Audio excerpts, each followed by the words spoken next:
En piste pour le quart d'heure américain.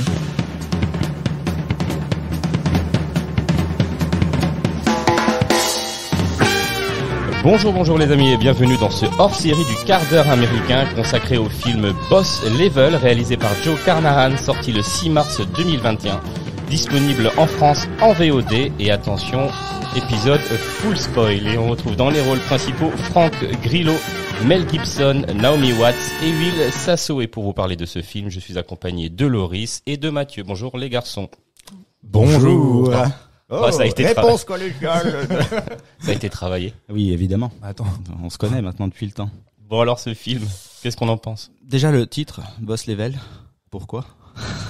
bah on est clairement dans le jeu vidéo. Ouais, mais alors premier truc à dire, déjà le film, il s'introduit avec justement un écran de sélection de personnages comme un jeu de combat. Je sais pas, vous avez déjà tous joué à Mortal Kombat, Street Fighter Oui. ou quoi. Alors, quand t'as vu le film en entier, tu te demandes pourquoi ce truc-là, parce qu'en fait, ça ne fait aucun sens. À la limite, il introduit donc différents méchants. C'est pour ça qu'on voit un peu cette grille de personnages qu'on peut sélectionner, etc. Parce qu'on peut rappeler juste le synopsis rapidement. C'est donc un type qui se réveille tous les jours et à chaque fois, il revit la journée de son meurtre en fait. Dès qu'il meurt, il recommence sa journée. Et c'est Il doit trouver la solution pour sortir de ce cercle, de cette boucle temporelle. Ouais. Alors, c'est ça. Donc c'est Roy Pulver, donc qui est notre héros. Alors, le gars se réveille tous les jours dans son lit. Il est accompagné d'une gueule de bois, une jolie jeune femme, Ouais, exact. et Dans un bel appartement. d'un tueur qui veut l'oxyre. Ouais. pas tout le temps la jeune femme aussi. Ça dépend des faux raccords. Oui, oui. Ça aussi. En fait, ce qu'il y a, c'est qu'on est dans une énième itération sur la boucle temporelle qu'on a pu voir Edge avec of Tomorrow. Edge of Tomorrow. Alors, en plus, pour la petite histoire, le projet de Boss Level, donc réalisé par Joe Carnahan, a déjà été mis en place, devait se réaliser depuis en 2012, si je dis pas de bêtises, donc avant Edge of Tomorrow. Ok. Avec les problèmes de production, distribution, machin, c'est sorti en 2018. Mais il faut se dire que là, c'est pas la première fois qu'on a affaire à ce type d'histoire. On a eu récemment Happy Birthday. Oui. Donc 1 et 2, c'est des films d'horreur. On a eu Palm Springs sur Prime. Et pour le coup, là, tu parles de cinéma, mais dans le jeu vidéo, ça c'est aussi un thème qui est déjà essoré, épuisé. Et bon, j'ai envie de dire, il utilise peut-être ça. Il essaye d'appâter un peu les joueurs. Je sais pas pourquoi. Déjà ce titre. Enfin, moi, je comprends pas. Mais l'histoire de la boucle temporelle, ça se voit un peu partout. Et j'imagine pour les jeux vidéo, c'est le fait de pouvoir revenir, de recommencer. Same player, try again. Oui, c'est ça. Bien sûr, on est d'accord. C'est ça. Mais après, là où je trouve le film plutôt intelligent au départ, parce que très rapidement ça va se casser la gueule, mais là où je trouve intelligent, c'est que il procède, c'est en narratologie par ce qu'on appelle, alors c'est du latin, là, je fais un peu le malin, mais c'est in medias res. C'est-à-dire qu'on est au milieu des choses. Quand le film commence, on est tout de suite plongé dans ce quotidien-là. Et ça, c'est plutôt bien foutu, surtout quand tu traites d'un film d'action, puisque tu commences, c'est à la 139e mort de Roy, et c'est introduit par une voix off et par des explosions. Ça, c'est plutôt chouette. Alors pour le coup, moi, ce film, je l'aime pas, mais je le respecte vraiment parce que il est divertissant. Je me suis pas forcément ennuyé, à part quelques scènes où là, on part dans un peu quand il explique son amour, enfin quand il discute avec sa gonzesse, etc. Que c'est un peu, ça n'a pas de sens en fait. Non, mais il y a beaucoup de choses qui n'ont pas de sens, effectivement. Mais sinon, c'est assez divertissant. Les scènes d'action, elles sont plaisantes à regarder. Et l'humour dans ce genre de film, il est utilisé pourquoi? Pour cacher la misère, parce que franchement. Justement, c'est ce côté un peu ringard qui m'énerve. C'est ringard, jeux vidéo. Tu vois, j'ai l'impression qu'il a pioché un peu dans différents trucs pour se dire c'était une sorte de bullet point, tu vois, il a suivi un peu une liste en se disant je vais mettre un peu de jeux vidéo là, un peu d'humour ringard là, je vais en faire un film un peu Jones, tu vois, ça c'est cette impression moi qui ressort quand j'ai vu ce truc là. Et puis l'histoire est pas forcément folle à suivre non plus quoi, parce que c'est un peu niais quoi, genre lui il est marié à une scientifique, Naomi Watts, qui est apparemment c'est une génie quoi, puisqu'elle invente, elle crée ce procédé qu'ils appellent Osiris, un projet Osiris je crois, qui est donc chapeauté par le méchant joué par Mel Gibson, qui lui est assez drôle dans le film je trouve. Même si son personnage a zéro relief, il joue bien ses scènes, c'est assez drôle quand il raconte son histoire pendant la guerre avec c'est vrai, mais je trouvais ça et avec le serpent. Non mais c'est drôle, c'est divertissant. Parce que alors quand j'ai vu l'affiche du film, donc déjà avant ça, moi pour le coup j'aime beaucoup Joe Carnahan. Donc okay. les films Ouais, j'avais adoré Narc, j'avais adoré En Territoire des loups. C'est vraiment 2 films que j'ai beaucoup aimés. Après, il a fait quelques trucs moins bien. Mais quand il a la possibilité de se donner les moyens, il fait des super films. Et en règle générale, donc c'est lui qui écrit la plupart du temps ses scénarios, les dialogues sont souvent bien travaillés. Et il arrive à mettre de l'humour, comme dans... comment il s'appelait ce film-là aussi, qu'il avait réalisé, Mise à prix, où on avait un petit peu ce concept un petit peu de film d'action rigolo, avec des explosions partout, un casting 5 étoiles, et des dialogues drôles, assez percutants, bien écrits. Là, pour le coup, les dialogues sont nuls. Ouais. Vraiment mauvais. Et comme on le disait déjà précédemment pour d'autres films, le principe Hitchcockien qui veut que meilleur sera le film quand votre méchant sera réussi. Bon. Et donc Mel Gibson, que j'adore, on va pas reparler Mel Gibson, mais Mel Gibson, ça pourrait être joué par Sim, ça pourrait être joué par n'importe qui. Oui. Par Sim, tu veux? J'aurais bien aimé. Regarde Simon. Des fois ça marche pas. Et là, ça marche pas. Non mais honnêtement, il a aucune épaisseur. Il vient cachetonner un petit truc. Et Il vient cachetonner. Ouais. La moitié de son apparition, c'est ce fameux monologue là où il raconte son histoire de jeunesse. Enfin, sans déconner, ça a ni queue ni tête. Le pire, c'est que ça a été coupé. À l'origine, ça devait durer 6 minutes. Ils se sont rendus compte que bon, ça a impacté un petit peu, on va dire, la dynamique du film, donc ils l'ont coupé. Mais les gars, moi j'aurais tout coupé. Hein. Ouais, c'est clair. C'était vraiment ridicule. Surtout qu'ils ont laissé justement les scènes de dialogue avec sa femme qui n'ont pas non plus forcément plus de sens. Et puis celle avec son fils, c'était là aussi. Oh là là, bon. Terrifiant. Naomi Watts. D'ailleurs, le fils qui est le fils de Franck Grillo, Ouais, qui s'appelle Rio Grillo. Et Il s'appelle Grillo. Il s'appelle Rio Grillo. Rio Grillo. Voilà, je voulais le dire très vite. Parce que c'est trop. et Franck Grillo ne voulait pas que son fils joue dans le film. Ok. Donc Joe Carnahan l'a fait passer un casting, comme il a fait passer le casting à d'autres gamins. Il s'est avéré que c'était le meilleur. Le hasard fait parfois bien les choses parce que pour la promo, ça aide. Quand tu dis voilà, il y a Franck Grillo et son fils et son marmot qui jouent dans le film. Okay. Naomi Watts, elle est toujours bien, mais bon, son personnage, très honnêtement, enfin, moi j'y crois pas. Je crois ni au personnage, je crois ni aux situations, je crois à rien. Ouais. Après, tu te dis bon, pourquoi pas. On croit pas à cette histoire-là, mais c'est pas grave, on n'est pas là pour ça. Il y a de l'action et tout, ça doit être sympa.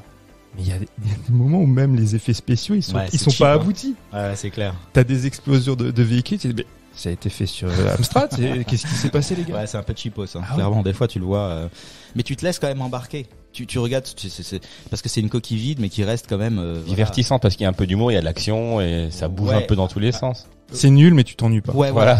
C'est ça. C'est vrai. Mais on est d'accord qu'on a déjà même parlé d'autres films où c'était nul et tu te fais chier. Ouais. Donc du coup, bon, pourquoi pas, hein, j'ai envie de dire. Après, ils ont eu quand même 45 millions de budget. Ouais, exact. Ouais. Puis, ce qu'il y a par contre, c'est que ils auraient dû avoir 43 jours de tournage, ils n'ont eu que 27. Ouais, c'est chaud. Donc effectivement, c'est un petit peu compliqué peut-être pour finir certaines scènes. Après, il y a un autre truc dans le scénario. Bon, bah comme on est en full spoil, le gamin, il meurt. Quand le gamin meurt, donc cette fameuse scène, ça doit être quelque chose, on doit basculer, quelque chose de plus sentimental, ou enfin ça doit être très poignant. Non, là, il y a rien. Mais enfin, c'est pas grave, on s'en souvient à peine. Tu vois. Et puis en fait, donc parce que lui, donc personnage de Franck Grillo, c'est un type un peu. C'est un ancien soldat d'intervention. Voilà, et alcoolique, érotomane, séducteur, enfin. Fort spécial. C'est cliché, quoi. Il a toutes les tares possibles, mais moi ça me dérange pas parce que Franck Grillo, très honnêtement, j'adore. Mon ersatz de John Berntal. Ou certains diraient d'Olivier Mine. Non mais moi j'adore le Franck nouveau. Grillo. Ça, sans déconner. Ouais. C'est pas le plus grand acteur du monde, mais le mec, bon, il a un charisme de dingue, il est beau. Oui, il est taillé aussi. Il a un physique enfoiré, quoi. Incroyable. Je pense qu'il a pas bu pendant une semaine pour faire ce film, quoi. Tu vois littéralement. Ouais, tu vois les muscles, tu les vois. Ouais. Ah, il est impressionnant. Et le mec, il a plus de 50 balais. Hein. Ah bon? Ah ouais, Franck Grillo, il a plus de 50 balais. Ah ouais, non. Ah ouais, d'accord. Ouais, bah du coup, quand on se regarde dans un miroir, on dit Franck Grillo a 50 balais. Ah putain, faut que je fasse quelque chose.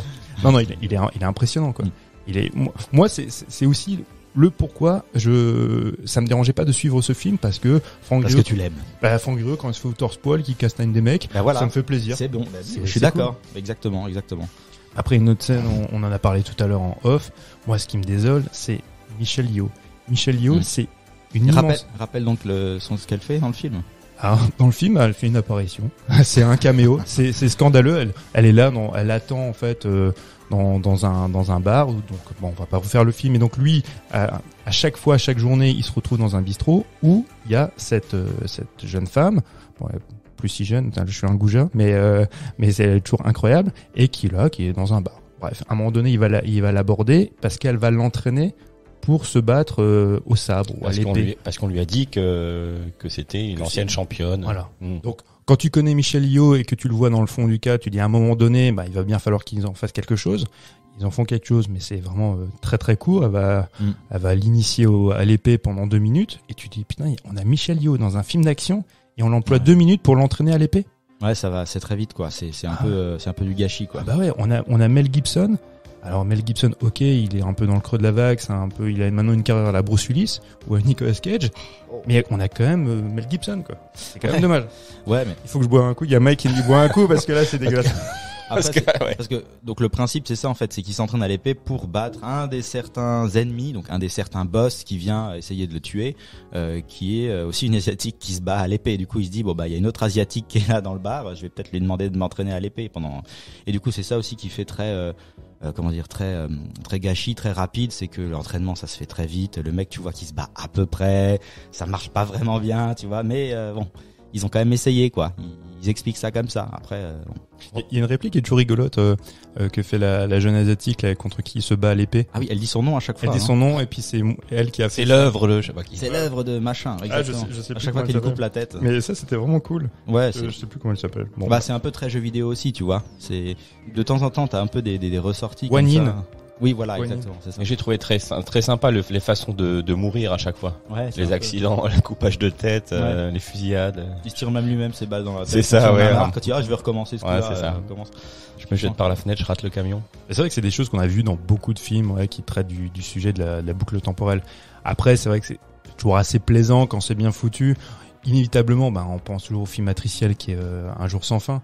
Qui est lui Bill Murray, indétrônable, tu vois. Et là, t'as pas besoin de faire exploser des bagnoles, t'es pris pendant tout le film, quoi. Et je suis persuadé que ce film-là, sorti au cinéma, il aurait fait pas un carton, mais il aurait bien marché. Boss Level? Ouais. Ouais, c'est dire quand même. Pour la jeune génération, je pense que peut-être. Tu sais quoi? Enfin, je suis pas sûr. Je vais te répondre pourquoi, parce que tu allais me poser la question pourquoi. J'ai lu une interview en fait de Joe Carnahan il y a pas longtemps et qui parlait justement de comment tu montes un film. Et il disait même à notre époque, tu montes un film sur la notoriété d'un comédien. Franck Grillo, donc qui est la tête d'affiche, c'est pas un comédien populaire. Non. D'accord. Voilà, on le connaît. Beaucoup, on l'a déjà vu dans d'autres films, on l'a vu, je sais plus, dans American Nightmare 2, on l'a vu, je ne sais plus dans quoi d'autre, dans Warriors, où il était vachement bien. Mais on le connaît pas. Et il disait, c'est pour ça que t'as eu du mal à monter le film, parce qu'ils trouvaient pas les studios voulaient un comédien bankable. Et actuellement, il disait, qui est véritablement bankable?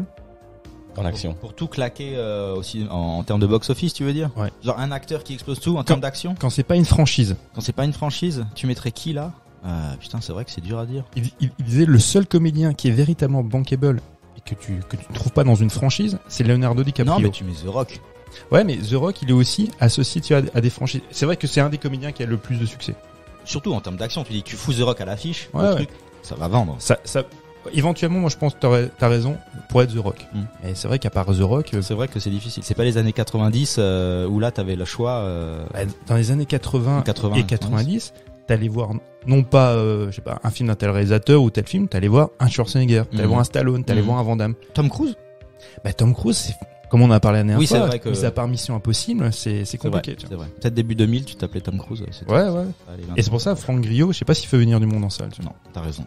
Et là, il fallait vraiment un personnage bien choc, bien costaud quoi. Je suis désolé, fallait faire venir John Bernthal. Il a joué dans quoi lui? Allez, la série Daredevil déjà. Enfin non, Punisher. Mais il joue dans Daredevil. Mais il fait surtout le film quand ils sont dans le tank. Mince, aidez-moi. Fury. Ah oui, notamment. Et puis il a joué dans la première saison de. Ah punaise, on va passer pour des cons là, mais comment ça... une des séries les plus populaires avec les zombies, Walking Dead, exact. Il joue dans la première saison de Walking Dead. Ouais. C'est comme ça que c'est fait connaître. Oui. C'est grâce à ça qu'il a enchaîné après les films. Hein. Ouais. Mais il a une bonne tête. Il a une bonne. Je suis même midinette, mais je préfère Franck Grillo. Ok, d'accord. ouais, excuse-moi. Non, mais après, Mike, je sais pas, qu'est-ce qu'on a pensé toi de ce film? Divertissant, mais sans aucune. Sans relief quoi. Ouais. Je trouve que c'était un peu décevant pour Naomi Watts, des actrices comme ça qui ont déjà crevé l'écran sur d'autres films où tu sens qu'elles sont vraiment. Ici, le seul qui crève, c'est Franck Grillo. Il y a plusieurs reprises. Il y a une référence. Elle aussi. Elle aussi. Il spoil tout. Non, il y a une référence qui est aussi rigolote, parce qu'il fait aussi des petits clins d'œil au film. Donc il y a cette référence à Indiana Jones. Tu sais quand elle prend l'épée, donc c'est la première confrontation, oui. Et puis lui il a le flingue et puis il va la buter comme dans Indiana Jones, sauf qu'il y a plus de balles. Ouais, c'est ça. Oui. Et là elle lui explique Harrison Ford avait la chiasse. Ouais, c'est ça. C'est vrai, j'ai souri. C'est mignon. Ouais. Mais bon voilà, à regarder, c'est divertissant. Moi j'ai noté pour conclure. C'est passé vite. C'est passé vite. Ouais. Une coquille vide divertissante. Ouais, c'est ça. C'est passé très vite. Voilà. C'est vrai, c'est un peu à l'image de ma vie. C'est c'est une coquille vide, mais ça passe vite. Là, pour conclure, j'ai écrit: le film transpire le comic book et sent le jeu vidéo, mais cette fragrance, aussi capiteuse soit-elle, n'a pas le doux parfum du cinéma dont se paraient les films de l'ami Joe Carnahan. Ah ouais. Parce que j'aimais bien moi Joe Carnahan. Ouais. Okay. Non, sans déconner. Regardez Narc et regardez En Territoire des loups, c'est fantastique. Ouais. Et si vous aimez le jeu vidéo, ne regardez pas ce film pour ça. Voilà. C'était ma hot take. Non, voilà. Eh bien, merci les garçons, merci d'avoir partagé votre avis avec les auditeurs. Je vous rappelle que vous pouvez retrouver tous les épisodes du quart d'heure américain ainsi que les formats longs de la nuit américaine sur toutes vos plateformes d'écoute. Je vous invite à vous abonner pour être notifié de toutes les nouvelles sorties. Et puis, en attendant de vous retrouver lundi prochain, prenez soin de vous. Bye bye. Bisous, des bisous. Bisous.